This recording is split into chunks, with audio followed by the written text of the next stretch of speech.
sobre, entiendo que es un capítulo o un artículo, Mariana, de ese trabajo titulado Manuela, la impensable, un diálogo entre amor y gracia, el romance de Manuela Sáenz y el libertador Simón Bolívar, 1952, de María Jesús Alvarado, y Manuela Sáenz, la divina loca, de 1950 y algo, de Olga Briceño.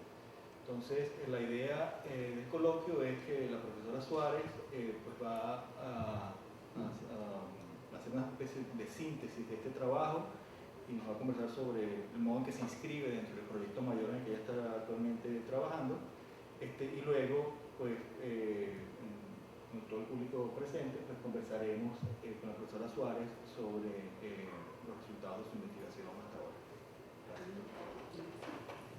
Bien, buenas tardes.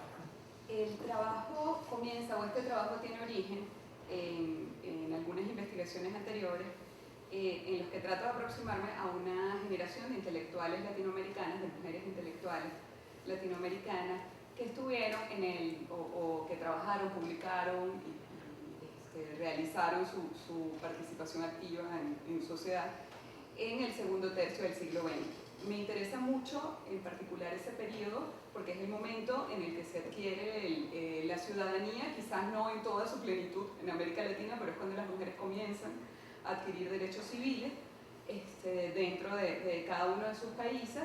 Me interesa porque muchas de las mujeres intelectuales estaban conectadas directamente con la lucha por el sufragio femenino, y me interesa porque son una subjetividad en emergencia, es decir, las mujeres intelectuales en ese momento se están reconfigurando como subjetividad y están ganando un espacio en particular dentro del campo cultural latinoamericano. Bien, en principio hay algunos estudios, fundamentalmente de urbanistas, pero creo que es fácilmente extrapolable en las letras este vínculo que establecen en el que de algún modo tratan de construir en paralelo lo que fue todo el 19 occidental europeo y el segundo tercio del siglo XX latinoamericano, es decir, el afán de modernización apresurado y la constitución de nuevos sujetos modernos acordes con este deseo de crecimiento. Claro, estamos hablando de 100 años contra 30 y el solapamiento en América Latina de discursos y de otras subjetividades, todas las migraciones que se recibieron en esos años, no solo desde fuera de todos los países latinoamericanos, sino del interior hacia las capitales o hacia los grandes centros urbanos. Entonces dieron lugar a un mapa subjetivo dentro de estas ciudades latinoamericanas muy complejo, donde había voces mucho más intelectualizadas y donde había voces que apostaban por la construcción de una identidad narrativa. Bien, en este marco no me parecía que fuera por casualidad un colectivo importante de mujeres escritoras se dedicó a la escritura de novelas históricas. Aquí menciono algunos ejemplos en el trabajo, sin embargo, hay muchísimos más, es decir, el corpus con el que estoy trabajando es más amplio que esto, ¿no? Me parecen emblemáticas algunas obras que menciono, como El secreto de Antatura, de la panameña Luisita Aguilera Patiño, Mayapán, de la hondureña argentina Díaz Lozano, Isabel Moctezuma, no es la única obra, pero tiene, son otros textos históricos también, de Sara García Iglesias, Madame Lynch, de la paraguaya María Concepción Leyes de Chávez, o como puede ser La mujer del caudillo dentro de la literatura venezolana. En estas obras todas tienen una particularidad o tienen un hilo conductor, y es la reivindicación de sujetos no masculinos y sobre todo de civiles, es decir, en todas se habla de un origen civil de la nación. La primera pregunta fue ¿por qué? Definitivamente, ¿no? Una de las posibles respuestas en las que yo pensaba era precisamente el movimiento de reivindicación de los derechos civiles de las mujeres en América Latina comienza en el primer tercio del siglo XX. Para la década de los 40 o para la década de los 30 ya existe un colectivo importante de periodistas, escritoras, mujeres que están metidas en la política, etc. Pero este colectivo no tiene un pasado en el cual escribirse, porque todo el pasado nacional estaba constituido por hombres que lucharon en una guerra. Es decir, no había una genealogía donde inscribir ese yo, y definitivamente hay un esfuerzo por rastrear o por construir precisamente esa genealogía y adquirir nombre o algún espacio o alguna figuración dentro del mapa cultural latinoamericano. Lo segundo que ocurre, y ese sí fue todo un descubrimiento, es que en ese momento histórico hay una reconfiguración de la historiografía en todo el continente. Entonces hay un enfrentamiento de dos grandes paradigmas. Por una parte está el paradigma positivista, que apuesta por la escritura de una ciencia histórica a la par o bajo la estructura de una ciencia dura, y por otro lado está la apuesta por el nacionalismo, que se fundamenta en la recuperación de los valores patrios, en la narración, en acercar los hechos históricos a un colectivo mucho más grande, etc. En ninguno de los dos casos, los libros de historia oficial, digamos, bueno, ahora los manuales de historia, los manuales escolares tienen otra, digamos, pertenecen a otro circuito, tienen otra estética y tienen otros planteamientos, ¿no? Pero dentro de lo que es la construcción historiográfica de estos productos que se sienten como parte de o que se presentan como parte de la ciencia histórica, está esta confrontación de dos discursos. Por un lado están los escritores que narran la nación, y por el otro los investigadores que se adscriben a la ciencia, a la historia como ciencia dura, ¿no? Bien, en este marco surgen las dos obras de las que hablo dentro del artículo. Como les decía antes, el corpus es mucho más grande, ¿no? La de María Jesús Alvarado se llama Amor y Gloria, el romance de Manuela Sáenz y el libertador Simón Bolívar, y la de Olga Briceño, que es una escritora venezolana, se llama Manuela Sáenz, la Divina Loca.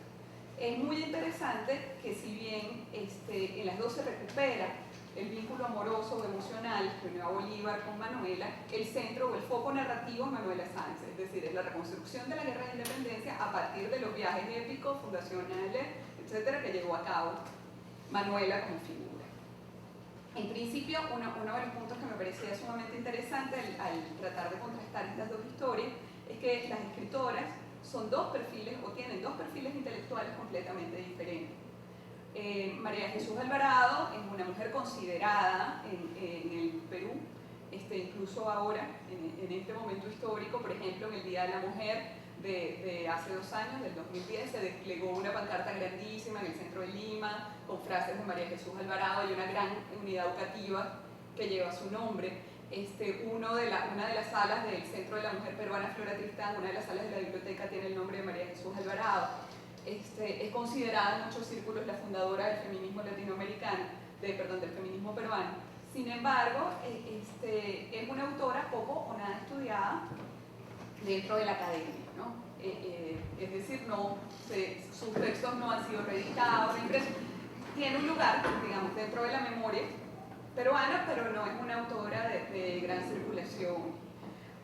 Olga Briceño ocupaba un lugar, si se quiere, menor dentro de las letras venezolanas. Ni siquiera en la actualidad que ha habido un esfuerzo, bueno, como el que pudieron haber llevado a cabo Luz Marina Rivas o Yolanda Pantin y Ana Teresa Torres por recuperar la escritura de mujeres y sistematizarla y formar manuales o antologías, construir manuales o antologías.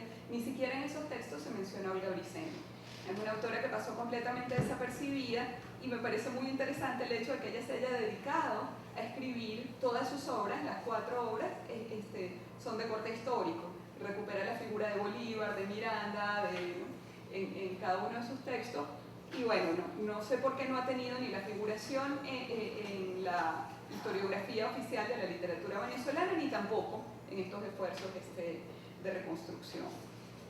Ahora bien, hablan desde dos lugares muy distintos, pero reconstruyen, si se quiere, la misma parte de la historia a partir del mismo punto nodal, a partir de Manuela Sáenz y de su vida, y eso les permite reconstruir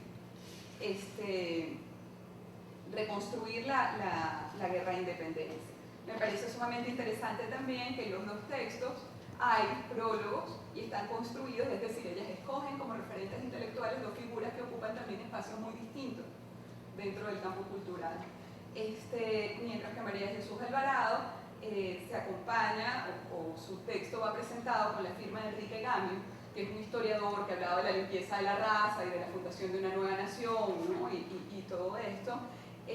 Olga Briceño pacta o negocia con Cristóbal de Castro, por un lado, y por el otro hay un libro de ella que está dedicado, bueno, esto es tiene su toque especulativo porque no hay manera de saber si es Luis Ruiz Contreras el autor del recetario o no, pero en cualquier caso hay cierta familiaridad con la que se trata a un varón intelectual, es decir, lo trata como su par. No hay una representación como la que tiene Enrique Gamio sobre María Jesús Alvarado, pero tampoco tiene la misma legitimidad los dos textos, ¿no? Al comparar las dos obras, quizás uno de los primeros elementos que salta a la vista es precisamente el hecho de que María Jesús Alvarado parta del nacimiento del personaje. Ella comienza relatando la historia de Manuela Sáenz, su infancia, y deja muy claro que ella se forma a partir de las experiencias. Es decir, ella es una niña sufrida, vive con una familia que no la quiere, luego es internada, y a partir de las experiencias y del sufrimiento se forja como individuo. En paralelo, Olga Briceño propone un recorrido épico completamente diferente y ella adquiere el conocimiento a través de los libros, es decir, se reproduce la escena de la lectura y llega a ser hasta muy paradójico, ¿no? Muy irónico, porque en un momento dado un amante le regala un libro para que ella lea la carta de amor y ella ni se entera de que la carta de amor está ahí y comienza a hacer reflexiones filosóficas y políticas a partir del material del libro que le entregaron, ¿no? Y se preocupa por el autor, por cómo ha transcurrido la historia de Ecuador, etc., ¿no? Bien, además de eso hay también toda una reflexión acerca de qué es la virtud femenina. En la misma medida en que para Olga Briceño, ella es una heroína por sus convicciones ideológicas, María Jesús Alvarado se empeña en demostrar su virtud como ser humano, es decir, su nobleza, su entrega a los demás, su capacidad de perdón, la posibilidad de amar a Bolívar más allá de las traiciones, etc., ¿no? Entonces el mapa de heroísmos y villanías que se presentan en cada una de las obras es también muy diferente y propone recorridos muy distintos. Hay un momento en el que, bueno, Manuela escapa del convento, esta escena se es relatada casi de manera idéntica en las dos obras, y se va, se fuga con un amante. Es muy interesante como para Olga Briceño, hubo placer, goce, es decir, fue una experiencia maravillosa este encuentro con el amante, mientras que María Jesús Alvarado obvia todos estos detalles, solo criminaliza al hombre que la sedujo y pasa directamente a hablar del matrimonio. La institución matrimonial, que es cuestionada, puesta en entredicho y reproducida con muchísima frecuencia en la literatura escrita por mujeres en esos años, en este caso tiene una lectura completamente distinta de las dos Manuelas. La Manuela de Olga Briceño, de algún modo, cuestiona el hecho mismo de que se tenga que casar, mientras que la Manuela de María Jesús Alvarado está contenta por el matrimonio, pero no le gusta el candidato. Es decir, nunca cuestiona ni el código ético ni el código de honor que la obliga a contraer matrimonio porque ella ha sido deshonrada, pero sí pone en entredicho que ella vaya a ser feliz, es decir, el matrimonio para la escritora peruana sigue siendo una posibilidad de realización y de crecimiento y de individuación, mientras que para la Manuela construida por Olga Briceño, el hecho de que la institución matrimonial en sí misma es un hecho cuestionable. Y en algún momento le dice al padre, bueno, ¿y por qué alguien quisiera casarse conmigo si según tú ya yo no soy una persona honrada? Es decir, pone bajo sospecha que la institución tenga algún sentido todavía. A mí me parece muy interesante además la majestad con la que, porque en este caso contrasta con el tono del resto de las dos novelas, la majestad con que la Manuela de Olga Briceño, de la escritora venezolana, responde. Es decir, la seriedad que le da al asunto del matrimonio y cómo quizás el único guiño paródico o irónico que tiene el texto de la peruana está precisamente en ese episodio, ¿no? Que llama langostino al amante y decide no casarse, ¿no? Otro punto interesante es el vínculo con la guerra de independencia en sí misma. Y es que Olga Briceño se encarga de recalcar a lo largo de toda la obra, y de hecho lo dice explícitamente, dice, como amante se portaba de un modo, o como mujer era de este modo, como militante de la causa independentista se portaba de este otro. Bolívar nunca la traicionó como amiga y ellos eran grandes amigos, aunque sí la traicionaba como mujer. Es decir, establece muy claramente una diferencia entre lo que es su participación dentro de la guerra de independencia. Se encarga de marcar claramente dentro del texto que no estuvo vinculada a su relación con Bolívar. Es decir, ella no se suma a la causa independentista dentro de esta novela porque está enamorada de Bolívar, sino porque creía en los ideales independentistas. De hecho, conoce a Bolívar porque está luchando en la guerra de independencia, mientras que en la obra de María Jesús Alvarado la relación amorosa es completamente, es decir, para ella, lo único que justificaría la desobediencia de Manuel a su padre es el amor por su pareja. Pareciera que hay una suerte, o que se maneja dentro de este texto, una necesidad, en el texto peruano, una necesidad de reivindicar y de inscribir a Manuela dentro de la ética cristiana, que no aparece dentro de la obra venezolana. Bien, pensando un poco en las derivas, porque bueno, una de las razones también por las que me aproximo a este corpus y por lo que pienso el problema de la reconstrucción del pasado, es porque siento que si bien hubo casos aislados de publicaciones teóricas o filosóficas de mujeres en América Latina, la reflexión teórica se dio en la mayoría de los casos, en la primera mitad del siglo XX, dentro de las obras de ficción. Es decir, la escritura narrativa era de más fácil acceso y además estaba más permitida o iba a tener una mayor circulación en ese momento que la prosa conceptual o la escritura reflexiva. Entonces muchas de las reflexiones acerca de lo que es la posición de la mujer dentro de la historia y dentro de la sociedad en general se dan en textos narrativos y en reconstrucciones de este tipo. Entonces podría pensar en la reflexión o en la escritura de María de Jesús Alvarado como una escritura que busca remarcar la diferencia genérico-sexual de Manuela Sáenz y tratar de reivindicarla en tanto una mujer que sí se suma a la guerra de independencia, que sí ama pero que no abandona la posición, o no abandona del todo la posición de mujer que le ha sido señalada. Y Olga Briceño, de algún modo está más cercana a lo que sería el feminismo de la igualdad. Reivindica la posibilidad de crecer o de ser de cualquier sujeto femenino a la par de los sujetos masculinos y desempeñar, si no las mismas funciones, al menos funciones similares dentro de la sociedad. Además de eso, bueno, o a partir de eso, pienso que hay dos factores determinantes para que esto ocurra de este modo. En principio, María Jesús Alvarado había sido perseguida, estuvo exiliada, ¿no? Era una figura mucho más determinante dentro del campo cultural peruano, de hecho sigue inscrita, y sí había un proceso de negociación necesario con sus pares, mientras que Olga Briceño circulaba libremente en las letras venezolanas y tenía siento que tenía como menos que perder y también menos que negociar porque no tenía una gran figuración dentro del campo cultural. Y lo segundo, que creo que también es fundamental, es la diferencia entre este país virreinal para el cual la independencia tiene necesariamente que ceñirse.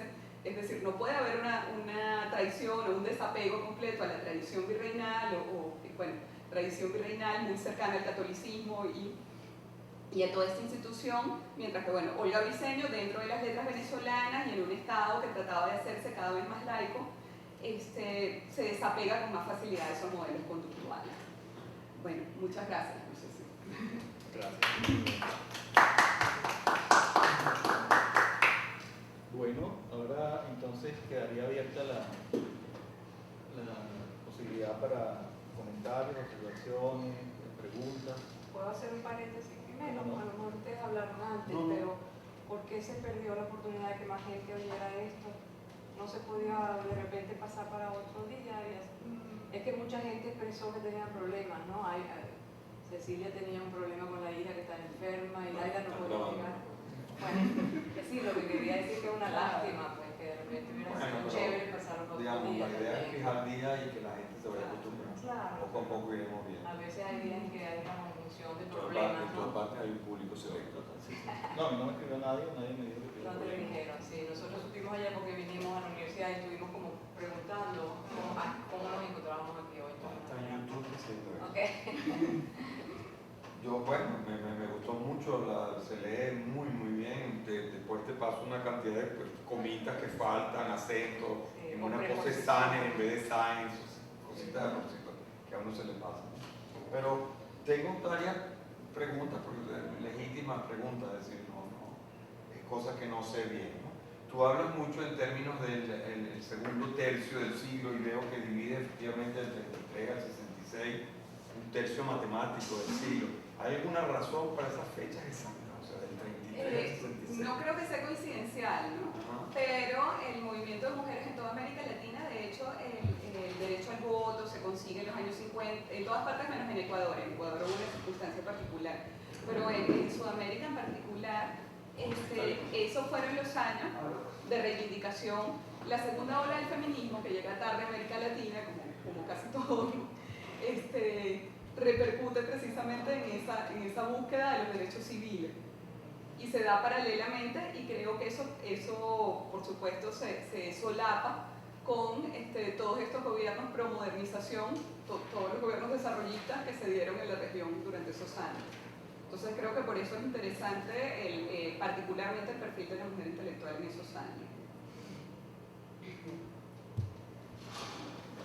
Es curioso, no, simplemente retomar algo que dice Mariana, ¿no? Curioso el caso de esta escritora Alvarado tan comprometida públicamente, ¿no? Con el ambiente político, inclusive, de su país, y con una novela muchísimo más conservadora, ¿no? Eso es una escribía paradoja. incluso en el Semanario Obrero de Lima, o sea, tenía cercanía, o era cercana a los movimientos sindicales. Es interesante, ¿no? Cómo priva de repente un discurso en la novela. Como dices tú, pues la idea era no confrontar tampoco esa tradición, pero es insólito también, ¿no? En cambio, esta señora Briceño, que en la vida la había oído. No, ya pasó desapercibida. Sí, es muchísimo más radical, ¿no? En su postura, en su... Entonces eso me pareció muy interesante, esa tensión, porque allí... Hay otras novelas que se publican en el mismo rango de tiempo, ¿no? Está la de Raquel Verde Soto, que es ecuatoriana, que el movimiento de mujeres en Ecuador tiene una particularidad, y es que no había previsión explícita, y no solamente en Ecuador, creo que en ningún país, o en muy pocos del continente, había previsión explícita del voto de mujeres. Es decir, pueden votar los ciudadanos mayores de tal edad y se asumía que las mujeres no tenían condición de ciudadanía. Y hubo una mujer que se llamaba Matilde Hidalgo y se presentó a votar en el año 24. Y hubo un escándalo, pero no hubo ninguna manera de prohibirla que votara. Y bueno, luego la iglesia la expulsó y no le permitían acercarse a tanto, pues bueno, trajo una serie de consecuencias. Pero el asunto es que tiene una historia distinta porque no hubo un proceso ni una organización ¿no? en Ecuador. Entonces la novela de Raquel Verde Soto, pese a ser también una novela andina y todo esto, también presentan a Manuela mucho más irreverente y menos apegada a la tradición cristiana que la María Jesús Alvarado, ¿no? Y bueno, descubrí hace poquito una novela haitiana que no he leído, pero hace poco, que es también del 54, y habla de la también de Manuela Sáenz. Eso, había una necesidad de reconstruir la historia. No creo que fuera solo de las mujeres, pero me parece interesante que las mujeres asuman otros tipos femeninos. Fíjate que era la manera de insertar un sujeto femenino en el discurso libertador, ¿no? Libertario, ¿no? Que inclusive la libertadora del libertador, ¿no? Ya ahí se apunta, claro que es muy posterior, pero la idea es un poco como que el sujeto femenino tuvo que ver de forma más que incidental en esto, me parece. Bueno, no hay la explicación, perdón, pero después hablamos de la fecha, porque a lo mejor son fechas gruesas o marcan periodos precisos, eso podemos hablar en cualquier momento. La otra pregunta que quería hacer era, pero veo que Alvarado era una activista, ¿no? En un sentido participaba pues, en la lucha, tuvo un cargo oficial, ¿no? Pero digamos, como escritora era considerada parte de la escritura histórica de su momento, o era como un escritor que escribía artículos y de repente escribió esta novela. Ella tiene una radionovela, obras de teatro. Sí tiene una obra. Pero sí, pero es su única... Pero no en el campo de la historia. No. Sí, no, son históricas. La radionovela se llama La Terricholi. La Terricholi. Y que es otra figura muy interesante, pero que además reivindicada por todas las feministas peruanas, ¿no? Claro. Pero a mí lo que me parecía... aunque ella nació un poco después, igual convivieron mucho tiempo. Uno de los puntos que me parece interesante es que María de Jesús Alvarado no es parte de lo que llaman en Perú la generación de mujeres ilustradas, con Ana Manuela Gorriti, Clorinda Mato de Torner, Mercedes Cabello de Carbonera. Exacto. Es decir, ella no forma parte de ese colectivo, no sé por Es qué, posterior. pero sí, un poquito. Un poquito, no pero mucho. podría ser contemporáneo. Hubiera podido participar de las veladas, pero ella estaba haciendo activismo social, ¿no? Ella no participaba digamos, bueno, no, porque sí es alta cultura al final, pero ella tenía más interés en la formación Claro. Entiendo.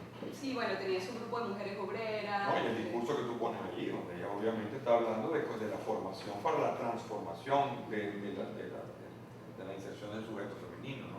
Cuando habla de que a las obreras hay que enseñarlas de esta manera o de tal.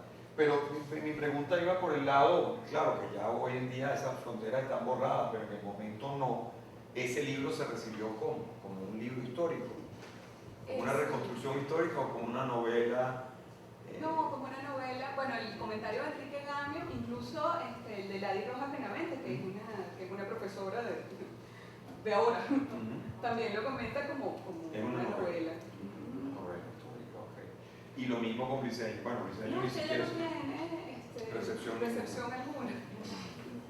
Yo no sé qué pasó. Qué increíble. ¿Y quién era Briceño? Es decir, ¿qué más hacía? Porque ahí dice un punto que puede ser importante, que hace muchos años yo discutí con Raquel, ¿no?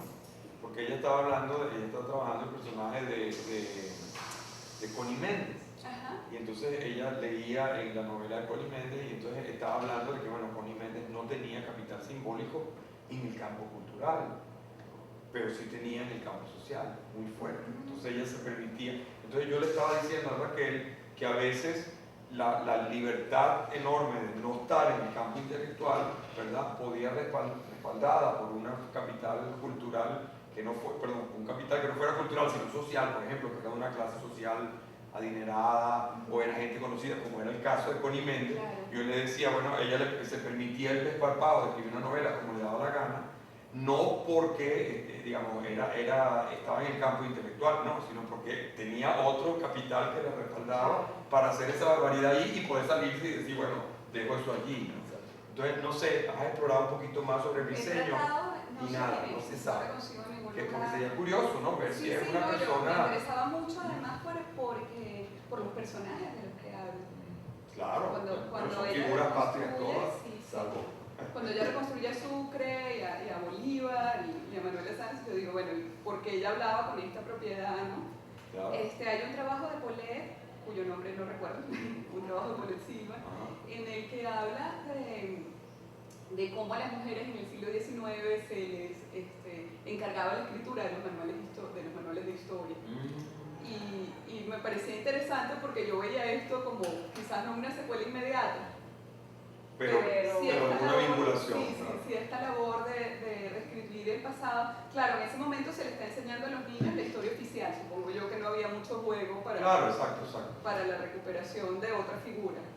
Que además en Centroamérica, y por eso hacía referencia a la lista de escritoras, en principio en Centroamérica se tiende más a la recuperación del pasado prehispánico. Las mujeres tienden más a la recuperación del pasado prehispánico como el lugar de arraigo de las mujeres, a donde los sujetos femeninos llevaban a cabo acciones de resistencia o de lucha contra la conquista, y había cierta nostalgia por ese momento.